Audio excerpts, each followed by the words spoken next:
Hey guys, how you doing? Dr. Sean here. We're going to talk about the flu here a little bit today, and I thought I would go and do a live. I don't do a ton of these. I like to do videos all the time for you guys to try to give you some information, to try to give you some things you can think about, things that are important. And you know, with every year, when the flu season kicks around, everybody yells, "Oh my God, the sky is falling!" And there's this trauma, there's chaos, there's all these horrible things that we have to do.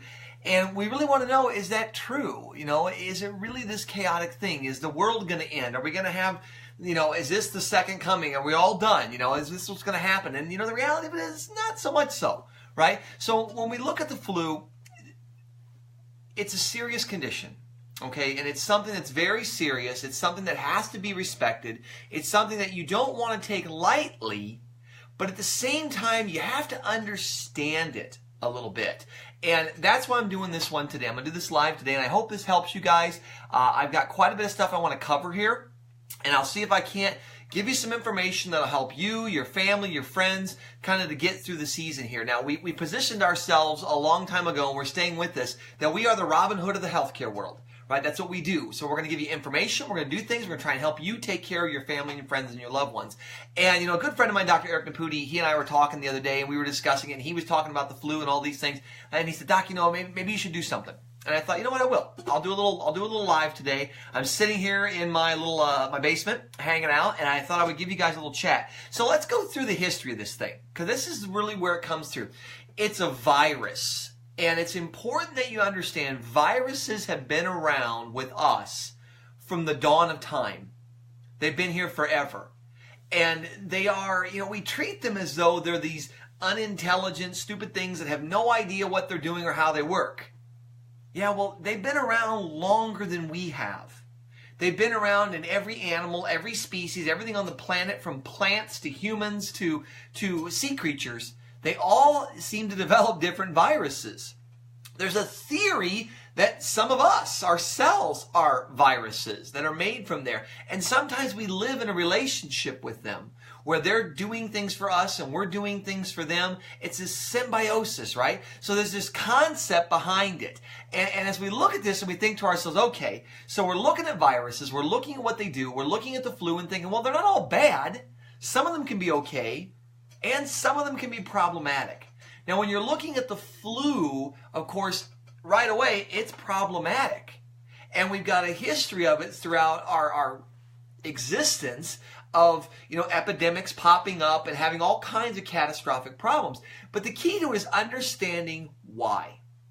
Why did these things happen? You know, you look at the two big flus, the one that comes out, the worst of all time, was really the 1918 flu that came after the end of the First World War. And so we look at that and we think, well, why? It was a perfect storm. It was a perfect storm. You had a strain of the flu that had changed or mutated in a group population, really in Europe, where you had millions of men between the ages of 20 and 40 in trenches with lice and infections and malnourished and sick. And these things, it was an incubator. It was allowed to breed and change and breed and change, and eventually it became this very virulent strain of the flu. As a matter of fact, it was the H1N1 is what it actually became. Now, when we're looking at the flu, there's really four, I guess, classifications, right? There's an influenza, an A, B, C, and a D. Now, the D doesn't affect humans that we know of. The C does it very, very rarely. The B will do it, but it doesn't seem to change a lot. The influenza B is pretty stable, so it's an easier one for the body to handle. It's the A. The A is where the problems happen. The A is an RNA-based flu, and that means it has the ability to copy itself. It has the ability to tweak that copy. It can switch it, so it can mutate very rapidly, which is why we fail so often in our attempts to kind of keep up with it, to try and do the right thing. So we're looking at it and saying, all right, well, you know, what's a bad flu? What's a good flu? You know, how do we know we have a good season versus a bad? This year, you think, man, it's terrible, right? Because all we hear is how bad it is, how bad it is. Oh my gosh, it's everywhere. Run out and get your flu shots. Run out and get your, you know, your antivirals and all these things and your Tamiflus and things of that nature. Because if we don't, we're all going to die. But that's not really the reality, is it? You know, and it's interesting when you look at any given season, you look at a flu season, the CDC, you can go to their website today, look it up. In any given flu season, how many people are actually affected by it? What's the number of people in a given flu season that actually get it? It's less than 10%, and they list it somewhere around 4%. So you look at that and you think, all right, so 4, that means 96% usually don't develop that strain of the flu. And so you start thinking about it, you start thinking, okay, so it doesn't really hit us that often, but we push it. We push it and we push it and we push it down our throats. You know, I was listening to Brian Tracy a while back, and he's a phenomenal individual if you ever get a chance to listen to him. And he was discussing, you know, how we always look at the bad. We look at the bad so often. And he was talking about the, you know, things like the economy and things like that. And he said, you know, in a horrible year, when the economy's terrible, the news will list 4 bad things to every 1 good on average. In a year where the economy is booming, where it is taken off and it's doing great, they'll list 7 bad things to every 1 good one. You think the flu's any different? Right? It's no different. We're going to, Chicken Little, the sky is falling, we're all going to die, right? That's what's going to happen. That's where we're going. But is it reality? Now, it could be, don't get me wrong, you can have a horrible infection. That can occur. And that's what they kind of always camp on, right? They're like, well, it could go bad. And it could. But you have to look at the cause and the effect and what allows that to happen. In World War I, when we had this horrible outbreak of a flu, you had millions of young men in a very small confined area, and you threw in everything bad you could possibly do. From shooting and injuries and wounds and poor health care and infections and lice and malnutrition. It was horrible. We don't have that today in humans. However, we're seeing it in livestock. And this is where we have a problem. When you overcrowd feedlots, when you overcrowd poultry farms and hog farms and things of that nature, now you create an environment similar to what we saw at the end of the First World War. And this is why, in my opinion, I think they're always like, oh my God, the sky is falling. Oh my God, we're in trouble. But there's something we can do. And we have to look at what they're telling us. Because remember, guys, no matter how much we want to think about healthcare and taking care of people, there's always that dollar floating around in the background. There's always that dollar hiding in the back. And so when we look at flu vaccines, for example, we'll pick on these a little bit. All right? They seldom, if ever, work, according to the CDC, at absolute best, you'll get a 15% effectiveness in a flu season. This year, they're showing that it's about less than 10. That means it works at less than 10% of the time. It's got a 90% chance of doing nothing. Now the question becomes, okay, is there any detriment to it? Right? It's risk benefits. That's what it's all about. Right? Is the juice worth the squeeze? That's what it comes down to. Risk benefits. All right, what are the detriments to it? Well, we go back and we look and say, well, since the 70s when we started introducing these things, we've seen some pretty catastrophic neurologic disorders come out of the flu shots. Catastrophic. Everything from Epstein-Barr to Guillain-Barré, you name it, has come directly out of these things. So we look at that and we think, all right, well, are we getting what we need out of it? Is it able to do what it does? And I always hear this in practice all the time. Hey, doc, you know, I got my shot and God, I've never been so sick. I must have got the flu. You didn't. That's the good news. Right? You didn't get it. You don't get the flu from the flu shot. Okay, what you do get, however, is a cocktail of different chemicals. One is designed to help you with the flu. The other 6 or 7 that are in there are designed to preserve the cocktail, to keep it all together so the flu shot doesn't rot. So they inject you. By injecting, you bypass your natural immune system. You skip it all and you dump it right on in. The body reacts against it. It weakens your immune system. And we know this for a fact. It runs your immune system down. Well, if you weaken the immune system during a flu season, when colds and flus and upper respiratory infections are running rampant, what do you think is going to happen? Your incidence of getting sick goes up. And that's what we see. So this year when they're telling us, look, Our shot, it's only about 10% effective at absolute best. That means it's 90% ineffective. But if you get it, the odds are you're going to get sick from something else. Well, that's a tough roll of the dice, right? You're looking at that thing, I don't know about that. Well, then, of course, now come the antivirals, right? We can look at those guys. These are my favorites. The antivirals are amazing. What a great marketing gimmick. They're like, oh my gosh, look, they're going to inhibit a certain function. First off, they're not really an antiviral. They don't kill like an antibiotic does. Antibiotic kills bacteria, right? Antivirals don't do that. They stop a certain step from happening in replication. They interfere with it. So the virus doesn't want to latch on to your cells or latch on to you. And the most common one is Tamiflu. That's the big boy on the market, right? That's the one that every doctor's office has. You have an itch. Here's your Tamiflu. Make sure you take that. But the problem is, since we've introduced the antivirals, when they first came out, they weren't real effective to begin with. And these viruses built an immunity to them.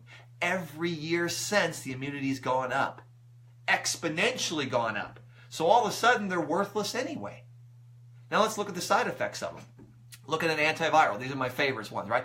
Fever. Now just put this in your head. Fever. Dizziness. Sometimes nausea and vomiting. Low back pain. Kidney pains and aches. Things of these nature. So you go through there and you start thinking, okay, psychotic episodes. It can mess with your mind, right? And you start thinking, okay, so headaches, vomiting, nausea, dizziness, heart arrhythmias. Well, what's the side effect of a flu? Nausea, dizziness, vomiting, headaches, back pain, clouded sensorium, brain fog. My God, it's the same thing. So you look at this and you say, the medication I take has the same side effects as the thing I'm trying to prevent. How would you know? And you look at it and say, well, okay, it's got to help in some way, right? Maybe it keeps me from going to the hospital. Maybe it stops me from spreading the disease. Maybe it shortens the duration of my flu, right? Those are three really good things. But then we have to go back, and someone actually decided to look. There was something called the Cochrane Collaboration Study. Now, this is the kicker. It only goes out to the pharmaceutical industry and the FDA. The CDC doesn't even get to look at it, but the FDA does, and the pharmaceutical industry. It took a lawsuit, 4 years, and the Freedom of Information Act to be able to get a look at it. 160,000 pages this thing was. And they decided to comb through it on Tamiflu and that class of medications. And what did they find? It's no more effective at shortening the duration of your flu than taking Tylenol. None. Not at all. It's the exact same as taking Tylenol. All right, well, Tylenol's $4. What's this thing cost me? It had zero effect at shortening the duration of the flu long term. Didn't do squat. It didn't prevent the spread of the virus from one person to another, like they claim. It didn't reduce hospitalizations of the virus and people that had the flu, like they claim. And it doesn't shorten the duration. So it doesn't get rid of it. It doesn't stop me from spreading it. And it doesn't keep me out of the hospital. And it works no better than the Tylenol I can buy at the grocery store. Makes you wonder, right?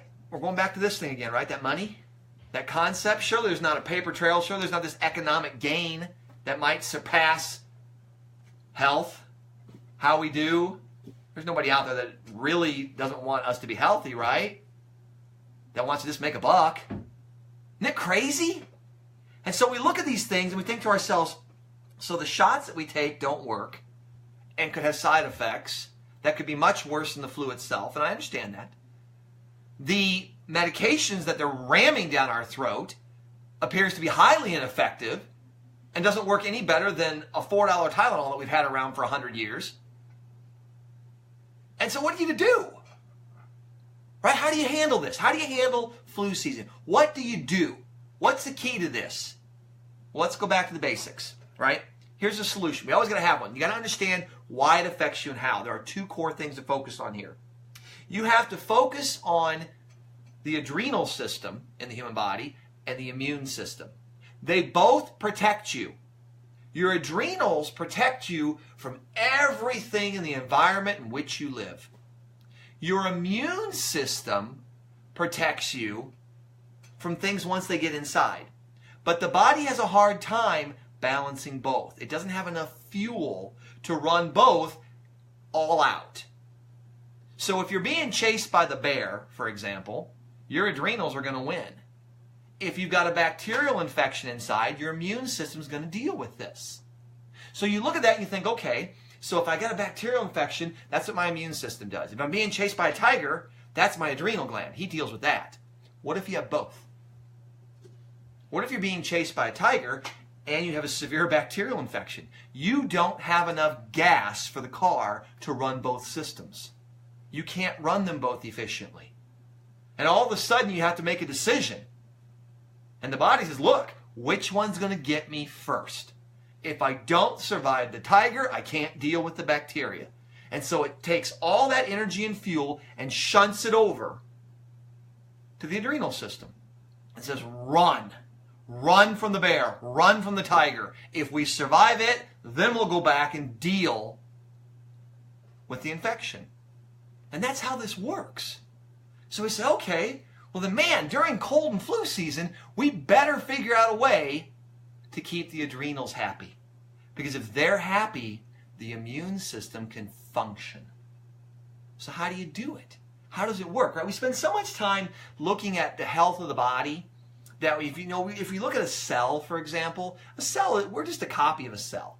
Right? We're the same thing. We got the same organs, the same stuff. They call them organelles instead of organs. We're a clone of the cell. There's 50 trillion cells that make up the human body, living in our environment. So a lot of microbiology looks at the cell and says, all right, what it's doing, the big thing will do. It's kind of why we study rats and mice and say, well, their body does this. Humans will probably do something similar. And we study that. So if we look at that and we think about the cell, we think, gosh, chemistry, drugs, shots, all these things are designed to influence a flaw in the cell. We say, oh, there's something wrong with the cell. You're sick. You have a fever. You've got this. You've got that. But no one ever says, hey, look at the environment that the cell is living in. Maybe it has a fever. Maybe it's sick, or it has a cough or a cold or a pain or an ache because the environment it's living in is bad. Right? That's just not how our model works, but it should. And so let's look at it. Just go through it. Look at the things that are key to this. We know stress is the cause of all disease. Guys, stress is what does this. You have 3 flavors of stress. It's like Neapolitan ice cream. You've got mechanical things that go wrong. I always say men are the cause of all stress. Right? The M is mechanical. You've got mechanical things that go wrong with the body. All right, structural stuff, physical things that go wrong, traumas. I get that. That's a stress on the body. We have emotional stuff. Right? Bills, work, kids, family, friends. We just got through the holidays, didn't we? And we got in-laws and outlaws and all these people coming over and all these things. That's your emotions. And we have nutritional stresses. Things we eat, things we drink, the air we breathe, stuff we inject into us, or pills we pop. That's all nutritional. So if you can balance that, take it easy on it, the body can do amazing things. Now what's really interesting is when you look at cold and flu season, you ever notice it's a season? They're not talking about it in July. They don't talk about it, sitting there in the middle of August, like, oh, we got flu season outbreak. It's always a season. Look at it in this country. When is our season? It gets cold. That's a stress. We move indoors. We're not outside anymore. We close the house up. Poor circulation, poor air. Another stress. Gets dark immediately. How many of you feel rock star good when it's dark at 4 o'clock at night when you leave work? That's a stress. That's mental, right? It wears you down. Cold. I'm not drinking water because who wants to drink water when it's cold outside? That's another stress. Then all of a sudden we're sitting there at home. Here comes Christmas. We love the holidays, right? They're great. But then what do we eat? Cookies, candies, pies, cakes. drinking eggnog, all these things. Not saying it's bad, but the idea is those are more stresses that you don't do throughout the year. There's a reason we put on average, almost 12 pounds during the holiday season. We overeat and we eat the wrong things. And guys, sugar kills the immune system. It just crushes it. Well, can it be any surprise then? Our diet's not very good. We're not drinking. We're not exercising. We're not outside having fun. The sunlight's all but disappeared. Does it surprise you why we have this season like this? Makes sense to me, right? So what do? How do you help it? Start with the things you can control, right? Start with the stuff you can control. Diet's number one. Just balance it. You don't have to do bean sprouts and tofu and all that stuff. Just balance it.